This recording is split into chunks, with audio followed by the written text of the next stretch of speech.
Hey everyone, today I'm going to be talking about the advantages and disadvantages of backpacking with a tent versus backpacking with a hammock to help you decide which is best for you.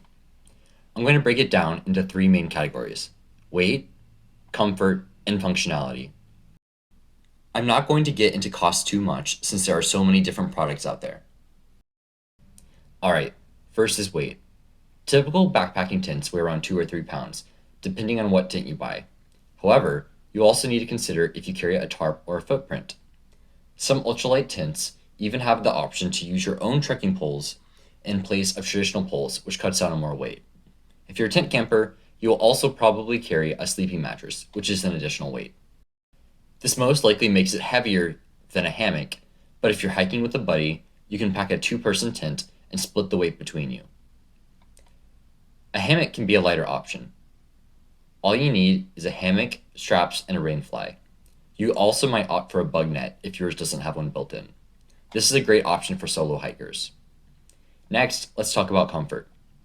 Tents are the roomier option and allow you some more space to change or just relax in private. In hammocks, you are stuck lying down. For sleeping, tents can be very comfortable with a mattress. Hammocks get you off the ground, but sleeping in an arched position may not be the most comfortable. However, there are some hammocks that allow you to sleep flat. In cold weather tent camping, you can lose body heat to the ground if you don't have an insulated mattress. Similarly, cold wind can strip your body heat from the bottom of a hammock. Alright, let's get into functionality. Hammocks can be a lot quicker to set up. This comes in handy if you get caught in a storm. If you have a tent, you have to find an acceptable place to set up. With a hammock, you can set up anywhere with a couple trees. The downside is that you actually need trees. If you're hiking the PCT or somewhere like the desert, that may be a bit of a problem. Okay, that's everything I have for today. What are your thoughts? Leave it in the comment section below and don't forget to like and subscribe for more content.